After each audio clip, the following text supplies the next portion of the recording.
I was already in my 70s when I realized that old age does not come with knee pain or pills, but with silence, the kind that makes your ears ring. Not a sound in the house, except for the ticking of the clock. Not a soul in the yard.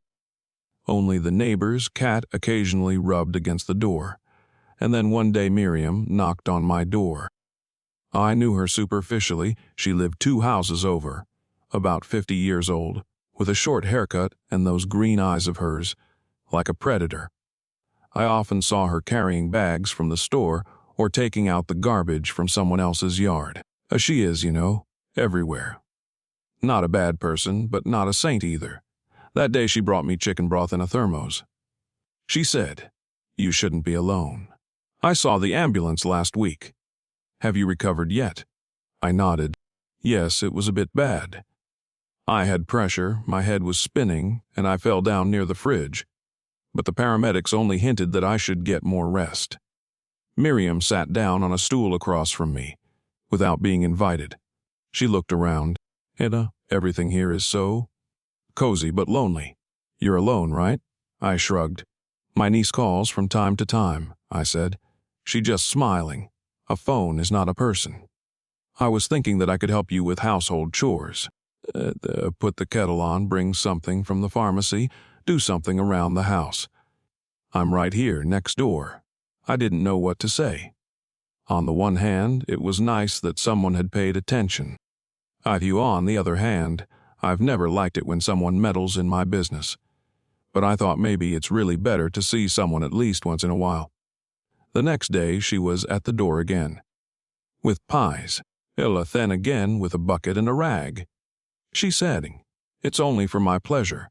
She stayed at my place every night, as if it was meant to be. At first I was tense, but then I even started to wait. It was cozy. And she knew when it was hard for me to breathe, when I had a headache. She said, "It would be good for you if I formalized your guardianship, just formally, so that none of your relatives would decide to put you in a nursing home." I laughed then. Who would want me? And she answered, "Believe me, this is how it starts. First there are calls, then applications. And then I'm always there for you. And I will not let you offend." She was convincing. I really started to be afraid. What if they really came and took me away? I read in the newspapers. That's exactly what happened to my grandmother Lyoba, who was taken to a nursing home because her nephew decided that she would be better off there. And then I stopped going to the pharmacy myself. Miriam said, "Why?"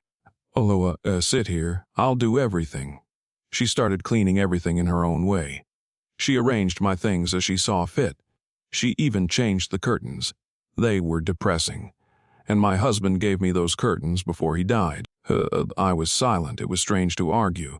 It seemed like it was too late, as if she was right. I was also afraid to be alone.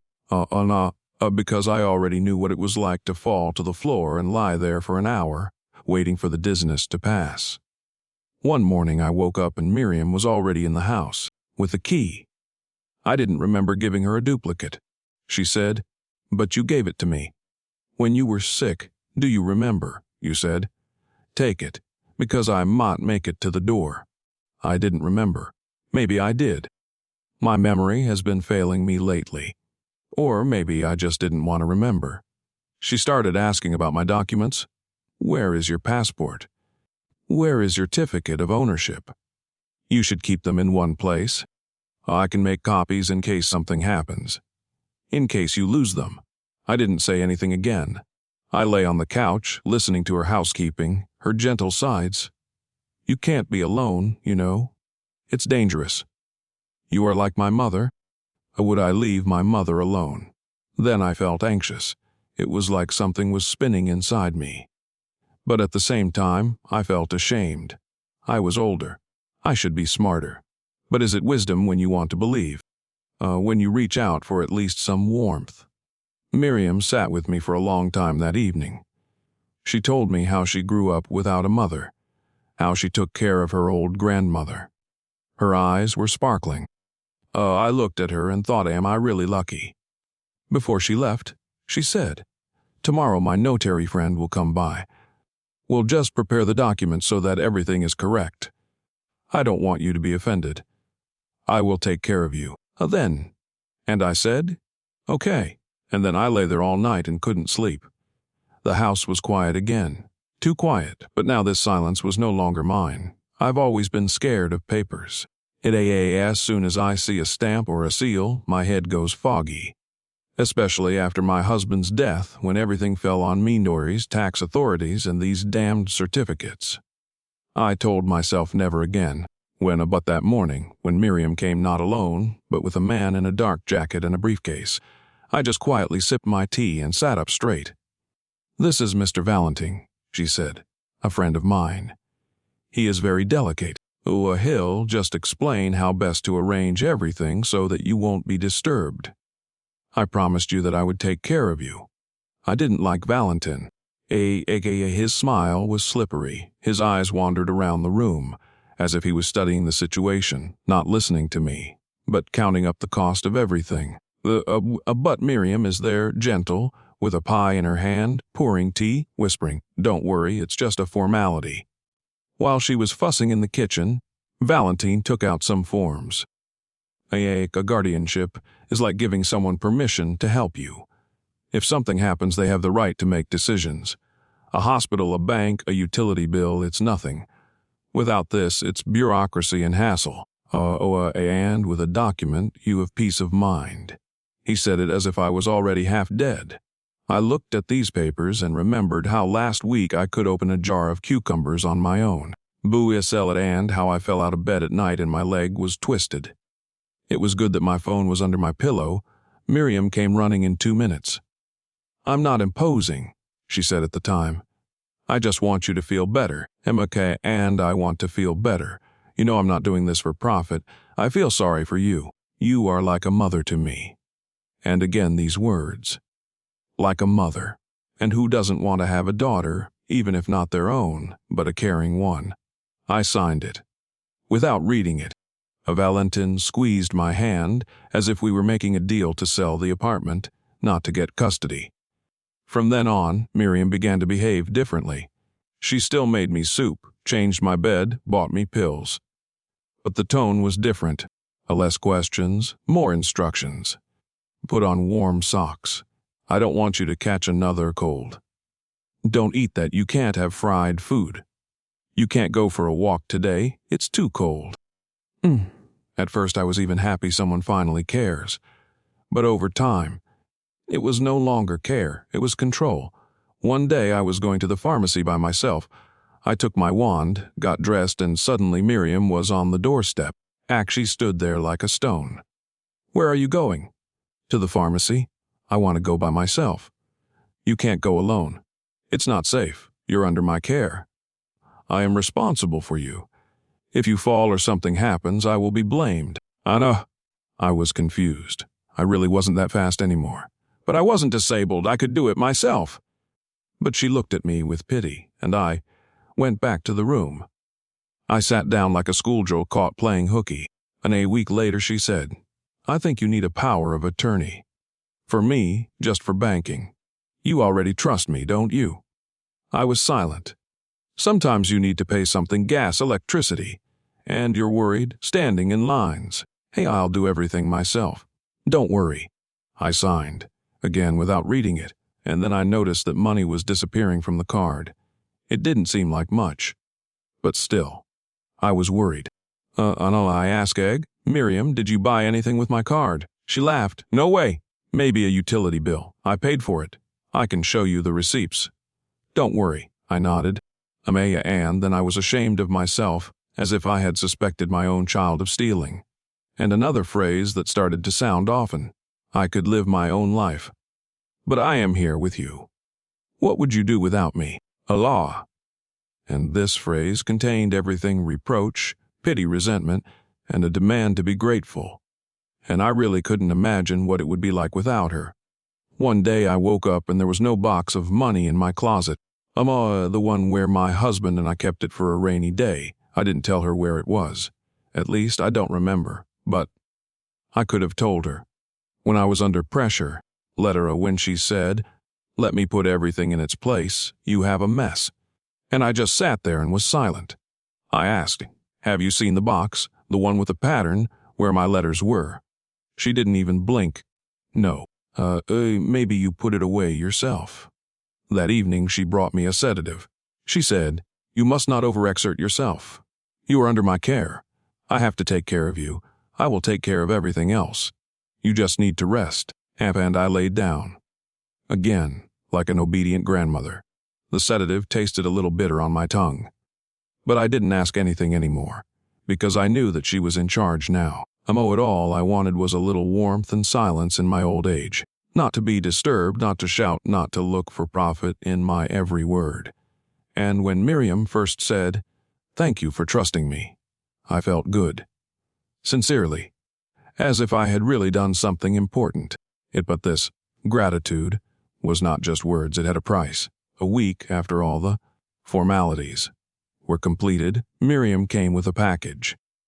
I was sitting in the kitchen, counting the pennies in my wallet, a pile of coins, sorted by grade. "You won't say no to me," she said, pulling out a box with a red bow. "Just a thank you for letting me be with you." The box contained a lace nightgown and soft slippers. They were the expensive kind. I was surprised. Why would I need such a luxury? But she laughed. "You need to feel like a woman, not just a grandmother." I thanked her, but inside I felt some kind of itch, as if I owed her more than just a signature. But she didn't ask for anything in return. Not yet. "Just want you to have a little bit of joy," she said.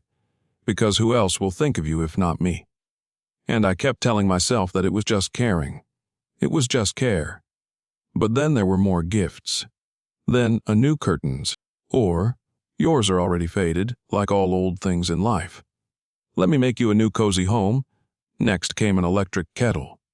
"Yours is humming like a tractor, and this one is quiet with a light." I liked it. But every time she gave me something, the same phrase sounded in her voice. "A little gratitude for your trust." This word gratitude was becoming as heavy as a suitcase without wheels. I carried it silently, afraid to drop it. One day she brought 2 bags of groceries and said, "I'm here for a while because I stopped by my daughter's house." We had a conversation.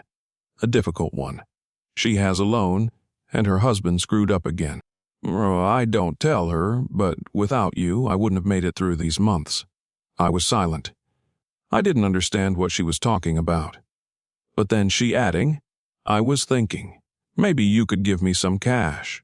Lend it to me. I'll pay you back. Just as a thank you. Don't think of it as an obligation." I was ashamed. For the first time in a long time, I felt greedy. I really had a few thousand for a rainy day. I didn't like to take out that money. My husband and I had accumulated back in Soviet times, exchanged it, hidden it, counted it, but it helped it. Every day. She cooked, cleaned, carried. How could I not share? I took out 2,000 from the hiding place. She kissed my hands. "This is not money. It's just a sign that we are one family," she said. But the next week she mentioned her daughter again. Now she wanted to go to a paid university. Again, it's not for me, it's for the child. I can't help my own, can I? Just like you could not refuse if you have the opportunity. And I gave again, and then again. The money melted like ice in the summer heat. And Miriam talked more and more about her people, as if to say that I was part of their world. But I had never seen any of them. Not even once. I felt cramped in my own apartment. She changed the furniture in the hallway, took out my old chair. "It's a piece of junk. I ordered you a modern one." The chair where I used to knit shirts for my grandchildren. She took it straight to the trash. "I knew you would be against it. But it's for the best," she said. I didn't say anything, because what could I do? She already knew where everything was. Keys, documents, money. She did all the talking even with my doctor, and I felt more and more superfluous. One evening I asked her to buy me my favorite candy, the ones with chocolate-covered cherries. They were always my ritual, one a day, with the radio on. She made a facing. "Come on, why do you need those sweets?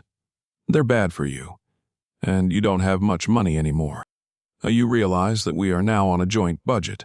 I'm counting every penny. A joint budget, it's my money. But I didn't say anything. I just looked at the empty glass vase on the nightstand. No candy. No joy. And my eye lay there at night listening to the clock ticking. Miriam was in the other room, talking loudly on the phone. Something about the car, about repairs, about a transfer. And I suddenly realized that I was no longer living my life. I had become a gratitude that could be used whenever it was convenient. When you need another amount of money. When it is profitable to tell someone, I take care of her. She's like a mother to me. But I am not a mother. I am an old woman who just wanted peace. And I remained. A silent wallet with a heart. I always dreamed of having a daughter. Someone who would hunt me, come without calling, bring me pies and say, "You are my dearest." But my sons have long had their own families. And I'm not a mom anymore. I'm just an old person who's better off keeping quiet. And Miriam, my neighbor who became my guardian, said one evening, "You are like a mother to me." And I believed her, and I shouldn't have. We were sitting in the kitchen. She was drinking tea from a new cup. "A gift from me to you," as she said, but she always drank alone. I was looking at the empty vase where my favorite candy used to be. And Miriam was telling me something about her daughter, saying that she was offended because she didn't help much. "I tell her," Miriam said, "Lyoba is closer to me than you, my dear. She is like a mother to me. You know, mothers are not abandoned. Moms are not, counts are respected." I felt something tighten in my chest. Such a simple phrase like mom, and a whole universe unfolded inside. Maybe she really sees something more in me. Maybe I mean something to someone else. After that evening, Miriam started calling me Mom more often.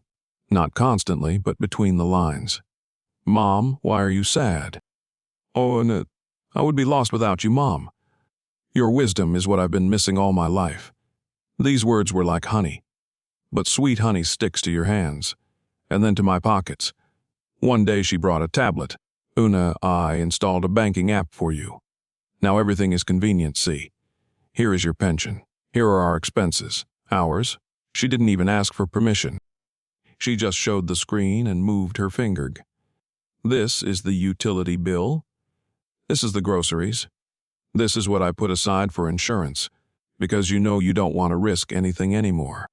I wanted to say, "That's my money," but I couldn't, because moms are not good at counting. Moms are trusted. They are also too old to control everything.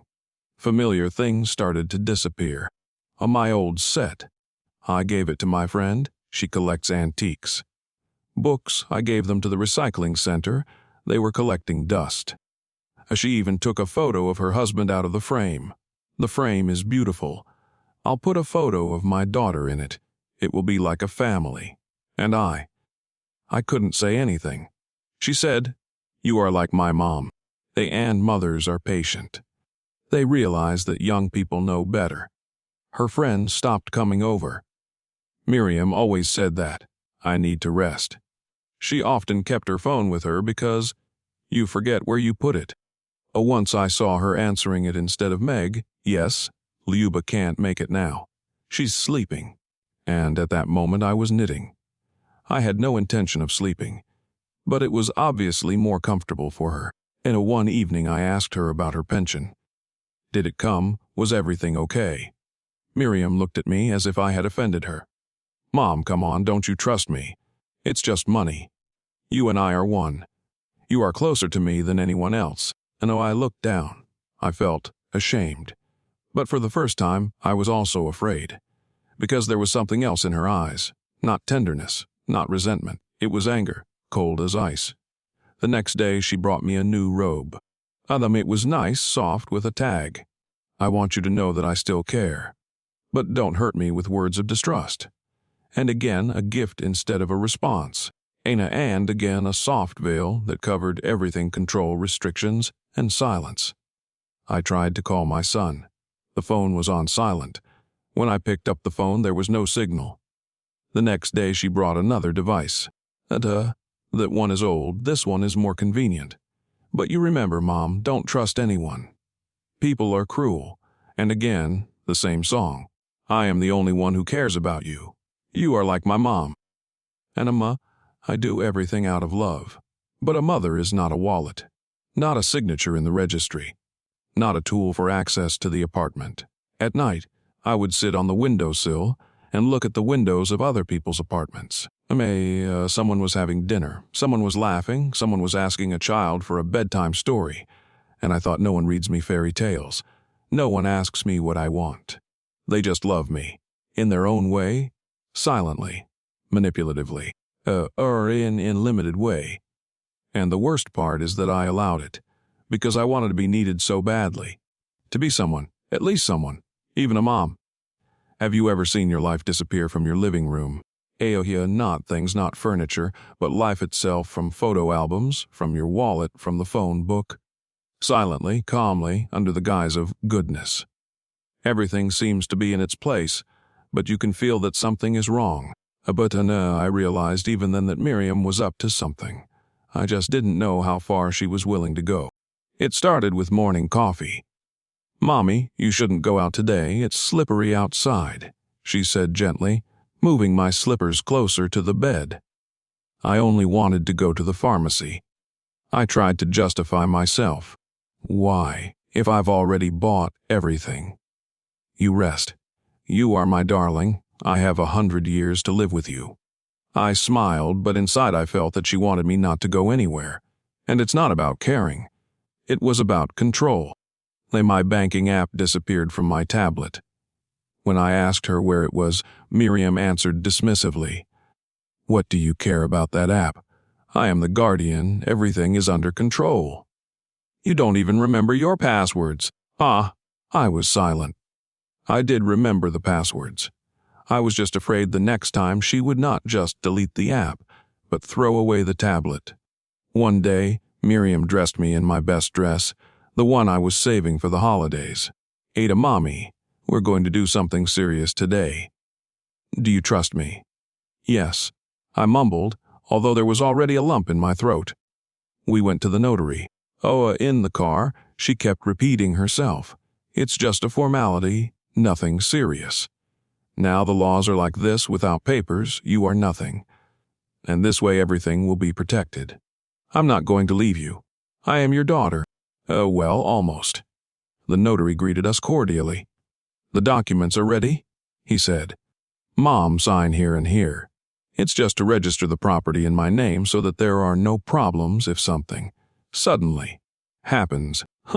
I held the pen as if it were a hot needle. Miriam's gaze was gentle but cold, as if everything had already been decided. "Can I think about it?" I tried to whisper. "Think." Her smile disappeared for a moment. "Anna, you trust me, don't you?" And then I realized that she stopped using the word "you" to me. For the first time, she switched to "you," like in a fairy tale about a wolf that finally bared its teeth. I signed it. Out of fear, and out of hope. Hope that maybe things would really get better. Maybe I'm just deluding myself. Maybe she really does everything out of love. But my heart was beating like a storm. I knew it was not just a formality. No, at home, I was waiting for surprise, news. "Mommy, I've decided that we should live a little separately. I will move into your bedroom, and you will be in the kitchen. It's brighter and more comfortable there."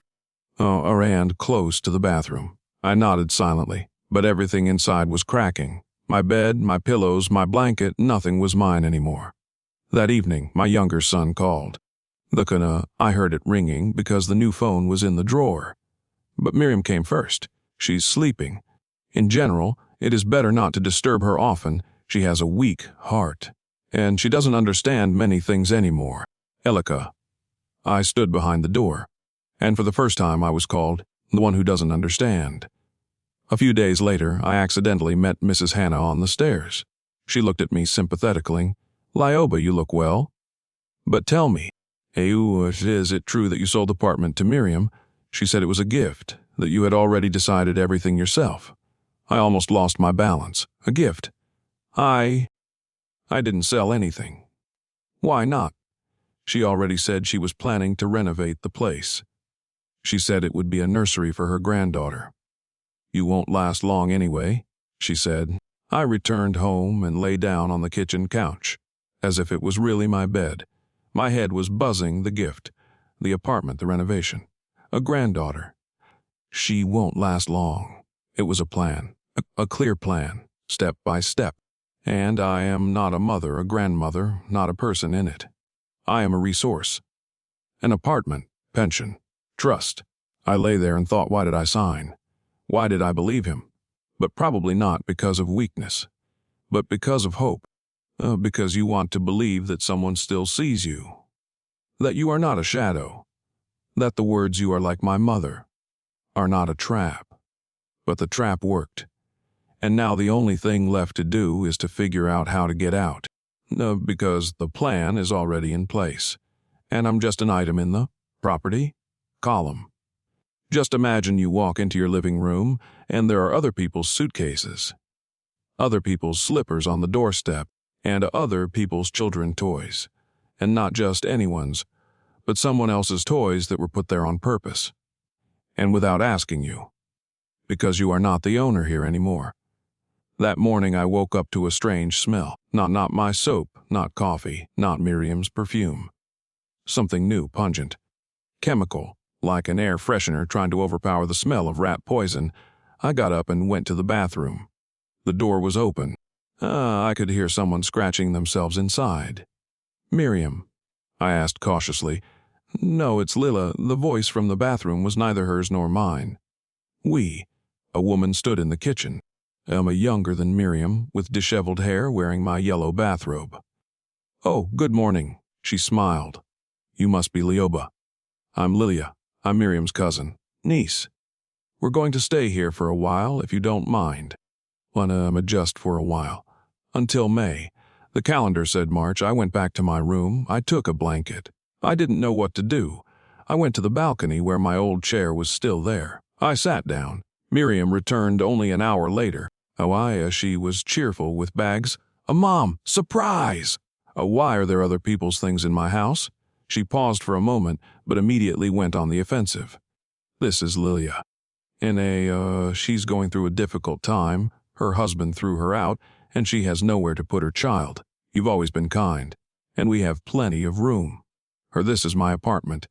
Her eyes sparkled, but her voice was sweeting. "Ours, Mommy. Ours. It's ours now. Do you remember what you signed? That evening I couldn't find my slippers. It turned out that Lila had taken them because she had been rubbed. Her towels appeared in the bathroom, and my toothbrush was in the drawer, so I wouldn't get confused. You're like a grandmother to me, she said. My son and I respect our elders. My son. So it was the same boy whose bicycle was already on the balcony, and whose voice echoed against the walls as he played tanks on his phone. That night I couldn't sleep. The light was on in the kitchen. Miriam was sitting with Lila drinking wine. She's old, Lila said. She won't understand anything. And why does she need this apartment? She should go to a sanatorium, Miriam replied. I breathed through the blanket, afraid to give myself away. Now I knew that I was only here temporarily, a guest. Any day now I would be kicked out. Just gently. But for sure I would be removed from life like an old stain from a shirt. Hannah, the neighbor who always watered her violets, looked at me over the railing. You have new tenants. Temporarily, I answered. Only your mail is now going to M. Kowalska. It's not you, is it? I didn't say anything. I didn't know what was worse, to admit the truth or to disbelieve it a little more. I found a letter in the box.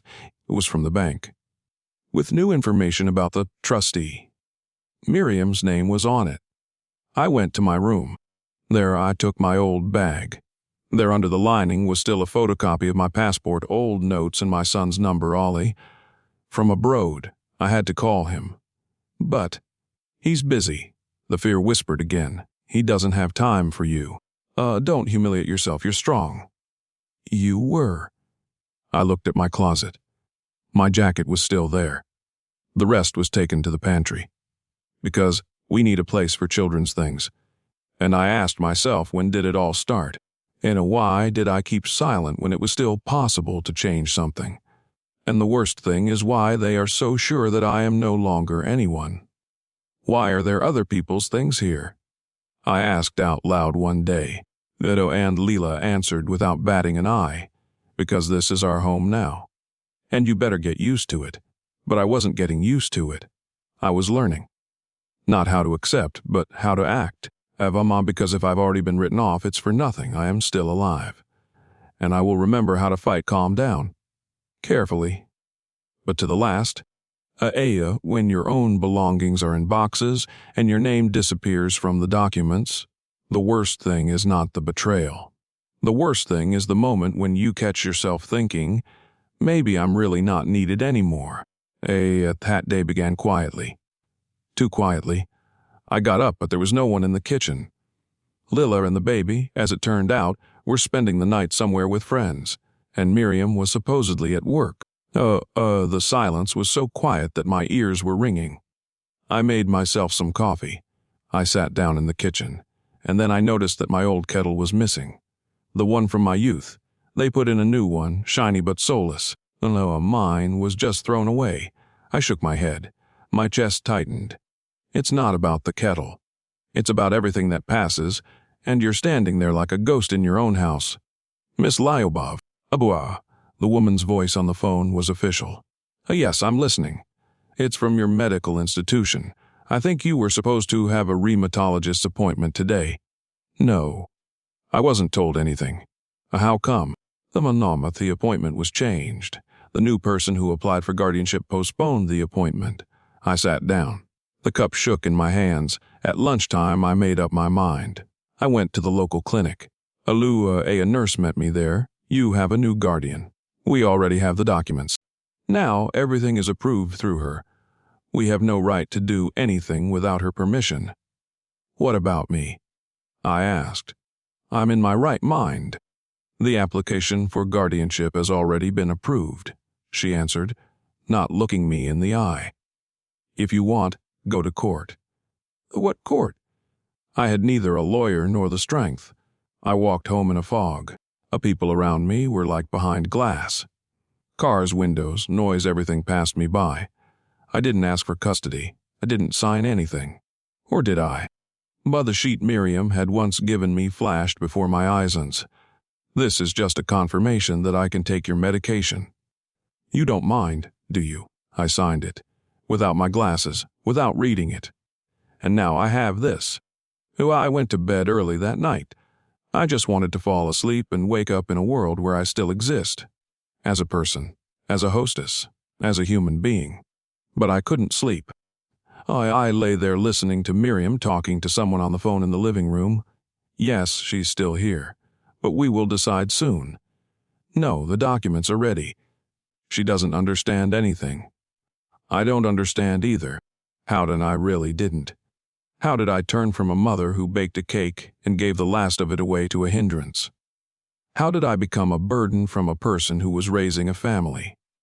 In the morning, I woke up to Lily's voice. She was coming into my room. Miss Luba, could you stay in Miriam's room for a while? We just need to set up a bedroom for the kid. But it's my room, I whispered. We're all family, she cut me off. It's only temporary. I took a pillow. I moved it to the next room, where Miriam had slept yesterday. I lay down, and I felt my heart clenching. I looked at the ceiling. It was old, cracked, and so was I. And then I thought for the first time maybe no one really needs me anymore. Maybe they are right. And then something turned inside me. I remembered my mom's words when I was 8. Darling, if they want to throw you away, don't let them break you. Even if you lie on the edge, don't be silent. I got up. I picked up an old book in which I used to put important notes. There was a letter to my son. There are notes with my first suspicions. There is my real signature. Not the fake one. I don't understand what happened. I repeated aloud. But another phrase was already brewing in my heart. But I will find out. And I will make them regret it. Sometimes, to escape, you just have to leave the house. Even if you have nowhere to go, even if your legs are shaking and your heart feels like it's not needed. Because if you stay, you don't live anymore, you fade away. I didn't sleep. And in the Siroa, I was lying on the couch in the same room where the playground used to be. It had been removed. Now there were other people's things here, other people's flavors. Nothing was mine. Anna Miriam's words kept running through my head, the ones I heard through the door. She'll be gone soon. Old people don't last long. I held on. But there was a crack, a deep one, painful. In the morning I packed a bag. Imina, the most necessary things as documents, keys, medicine, some cash, the one I was hiding for a rainy day. That day came. I didn't say goodbye. I just walked out. Slowly, quietly, without words. No one stopped me. It was cold outside, but I was breathing deeply. And although tears were crawling down my cheeks, something inside me was squaring my shoulders. I was no longer a prisoner in someone else's house. I was leaving. I was just walking. Past yards, shops, familiar benches. And suddenly my feet took me to a place I hadn't been in years, the old library. The library looked almost exactly the same. Only the facade was slightly updated. Inside, there was a familiar smell of paper, silence, and memories. I entered like a criminal, timidly, quietly. And then Alina came out from behind a shelf. "Luba, is that you?" Her eyes rounded. "I thought you were no longer in our neighborhood. I just came to warm up," I said. Alina had been working here as a librarian since the 90s. We used to read together, talk about books and life. She took me by the arm. "Let's go to the staff room. It's warm there. I'll make some tea." And that room was old, cozy, and without pathos. I sat down holding the cup, and for the first time in a long time I didn't feel like a burden. "What's wrong?" she asked me softly. I didn't say anything. Then it was as if I broke through. I told her everything. About Lila, about Miriam, about the custody, about the humiliation. My voice trembled, my hand shook again, but I continued. When I finished, she sat silently, looking directly at me. "And you then," she said, "you are not alone. And while I am here, you have a roof over your head, at least for a few days." Alina lived nearby. She was alone. Her husband had died a long time ago, and she had no children. She let me into her apartment, gave me a blanket, made me some eggs, and said, "Just sleep tonight. In the morning we'll think about it." I lay down on the couch in her small living room. Though from the window, I could see the same yard where we used to feed the pigeons. And for the first time in a long time, I fell asleep without fear. In the morning, I woke up early. My mind was clear. I no longer wanted to just go with the flow. I wanted to respond, to defend myself. Alina handed me the phone. "There is a lawyer I know here. He once helped a woman in a similar situation. Call him." I picked up the phone, didn't press the button. Maybe it's too late. Alina just shook her head. "It's never too late to be yourself." The lawyer, Andri, spoke clearly and calmly. "If you did not consent to full guardianship, if the documents were signed without explanation, this is subject to appeal." "And how can you prove it?" "There are procedures." But you have to act quickly." I made an appointment with him for the next day. That day I returned to the library again. I sat in a corner sorting my notes, remembering dates, names, events. Every detail could now become evidence. Every memory was a weapon. Alina brought me another cup of tea. "I'm proud of you. You didn't let them erase you." I smiled. I thought I couldn't do anything anymore. But it turned out I can, at least a little bit. The shelter is not just a roof. It's a person who believes in you when you don't believe in yourself. It is a place where you can rest, heal, and gather strength. And it is also silence. Real silence where you can hear yourself. Sometimes the worst people come into your life quietly, without slamming doors, without shouting, and they just smile at you. And then they pick your fate apart until you realize you're standing there with nothing. I was sitting in the library, flipping through my notes. Memories, dates, impressions. And suddenly there she was again. Miriam, her smile, her phrases, her things in my room. Who is she anyway? I asked myself. I began to remember the first time I saw her. She was holding little Artem, stroking his back and calling him Bunny. She was too confident. 2. At home. And Miriam, I turned to Alina. She's a stranger. Where did she come from? She appeared in Lila's life so suddenly. Lena looked at me intently. Do you know her last name? Hey? I don't know. She was always just Miriam. She was young, so sticky. You can look it up on social media, she suggested. At first, I wanted to shrug it off. What social networks? But why not? Oh, an hour later, Olena and I found the page. Miriam. A photo with Lila, with Artem. The signature, my family, mine. Comments under the photo. Good lurls. Well done for deciding. Where is your biological mother? One of the comments answers. She died, unfortunately. What? I exclaimed. She died. Alina was silent. I clicked on her profile and scrolled further. There was a photo of my living room, my vase, my rug, and a caption, a new stage. Our home, ours. This was no longer just a shameless guest. She was a self-appointed queen who declared herself the heiress of a living woman. Is this a fraud? I asked Alina. It's at least a lie. But we need to check whether there is anything legal under it. We called the lawyer again. I told him what I had seen.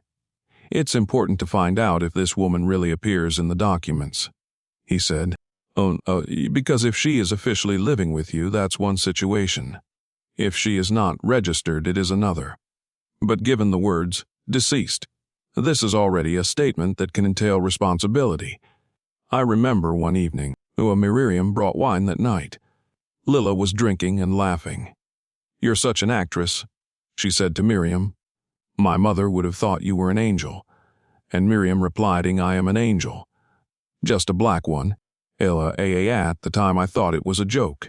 But now I got scared. It turned out that Miriam was not the first to take care of people. One old neighbor, Mr. Pavlo, recalled seeing her 5 years ago with another old lady. That grandmother, by the way, had an apartment. And then she disappeared somewhere. But that girl stayed, though not for long, he added. Together with the lawyer, we began to put the puzzle together. Miriam appears in the lives of lonely elderly people. At first it was help, then cohabitation, then registration of guardianship real estate, and then disappearance, or loss of contact. And they swallow it. I couldn't believe it.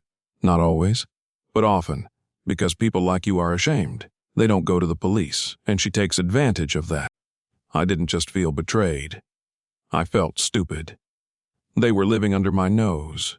They were raising a child. They lied to my face. And they had the nerve to take things out of the house. And the worst thing is my daughter. She allowed this to happen. I want this Miriam to be tested. I want her not get into anyone else's soul like she did to me. I told the lawyer. First, we need an official statement, and preferably a public one. If you have her public statements, keep them all. We may be able to use it. I couldn't sleep for a long time that night, but I no longer felt helpless. For the first time in a long time, I felt rage. Real rage, pure, and very necessary. A Miriam, one name. But so much destruction behind it. Is she a con artist, a manipulator, or just a wolf in sheep's clothing? I didn't know everything yet. But one thing was clear, and I would not be silent anymore. Because silence is what they build their little kingdoms of lies on. When you move to a new home, it always seems like you can leave the past behind. But some things are packed with you automatically. Not in suitcases, but in your heart. Elena took me to her place. She had a spacious private house on the outskirts of the city, old but cozy. Her parents used to live here, but now it's just her. It's quiet here, she said when we arrived. I was silent. Even there was no more noise inside me. Even the pain that one was quiet. Instead, there was a kind of dull fatigue, as if I was buried in sand. My apartment is no longer officially mine. The lawyer confirmed that the documents had been reissued. It was done cunningly through a gift deed drawn up retroactively. The signature is not mine. It smacks of a crime, he said. But get ready, it will be long and dirty. Hun and I agreed to fight. But first I had to survive emotionally. I was holding on, but sometimes at night I would wake up with the feeling that it was all a bad dream, and that I was still at home. Where are my curtains, my books, my blanket? Elena brought an old wardrobe from the attic. I decided to put my things in it. Opening the door, I found an old envelope. It was yellowed with a woman's small handwriting. For her, when she comes. What is it? I asked. Grandma wrote. She said that one day someone would come who would understand. You know, an old fantasy. But something in me twitched. I opened the envelope. There was a letter inside. No names, no date. But every sentence seemed to be written for me. Don't trust anyone who calls themselves your friend, especially those who are too quick to call you family. Don't be ashamed to be angry. And don't be afraid to start from scratch. I have read these lines dozens of times. Someone has gone through a similar journey to mine, and left these words as a lighthouse. Perhaps this grandmother really knew how much your soul hurts when you are thrown out of your own life. I put the letter in my pocket, like a talisman. On the third day of my stay with Elena, I received a phone call. An unknown number. Good afternoon. This is the city kindergarten. Are you Artem's grandmother? I froze. Former. But I've been deprived of contact with him. The thing is that the child was brought by new guardians. And he's acting anxious. Today he ran away from class, went to look for his grandmother. And he called your name. I almost cried. What's wrong with him? He's already been returned. But we had to let you know, he hasn't forgotten you. Artem. The little sunshine I raised when my daughter was playing in the quarry. Artem, who always fell asleep on my chest. Artem, who is now in the hands of strangers. And something inside me started screaming. I will not back down, I whispered. I don't know if motherhood really lasts a lifetime. But a grandmother's heart definitely has no expiration date, especially when your child is looking for you among strangers. I stood on the porch of Alina's house, looking at the evening sky. I carried the letter from the closet with me. It was as if that letter knew that I would break down, but I would not give up. Here in a new place, with new walls, I started asking myself questions. Who am I without my apartment? Without my things? Without photos on the walls? It turned out that I was alive, and I still have something pulsating inside me. I'm going to get my name back, I told Alina. Not my apartment, not my status, but myself, because they stole it from me. But I'm still breathing, and Alina just hugged me. And I will help you. You can lose everything, your roof, your memories, even your family. But as long as you have an old soul in you that knows how to feel, remember, and love, you are not destroyed yet. My war was just beginning. You can accept pain, you can endure betrayal. But when you go into your apartment and smell someone else's coffee, someone else's soap, someone else's life, then something in you breaks completely. The lawyer helped me to draw up an official request to the notary who recorded the gift deed. We had the right to receive copies of the documents, and then I saw the signature. It was mine, but not mine. It was forged with painful precision, with a confident hand, as if I had really given everything of my own free will. There is a lot of smoke in this case. We're not the first people to be deceived, the lawyer said. He advised me not to act impulsively. But I couldn't help but go, even if it was sneaking, even for 5 minutes. I stood at the entrance. The key was in my pocket. The same one, the only one left after everything. I don't know if it still opens the door, but my hand reached for the lock. The door clicked. It opened. My apartment smelled like another life. Fresh paint, chlorine, and cheap deodorant. Someone had put in new furniture. The kitchen had different tiles, but there was still a scratch on the floor from my old table. I remembered it where a fork had once fallen and left a mark, and then I heard a voice. Hey, who are you? A woman. A stranger. She was holding a towel and looked like she was coming out of the bathroom. She was followed by a man, my brother-in-law, the ex, the one who called me Mom, until he and my daughter threw me out of my life. You have no right to be here, he said. This is my apartment, I whispered. "It was," he replied. "It's different now. You stole it. God forbid anyone should hear you. You could end up in the police station for trespassing." I looked at him. He'd gotten even fatter, more arrogant. His eyes were cold and ruthless, and suddenly I realized that he really didn't care. There was nothing left in of the man I had once accepted into my family.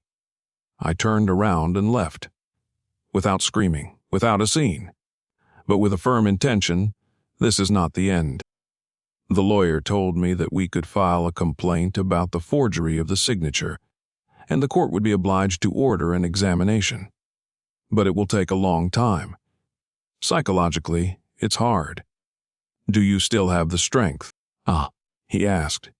"If you don't fight now, who will support Artem someday? Who will teach him what justice is? Because it's not just about square meters anymore, and not in furniture. It's about the truth, on the fact that I allowed myself to be deceived. But I won't let it happen again." I started collecting everything I could. Copies of utility bills, property statements from previous years, photographic evidence.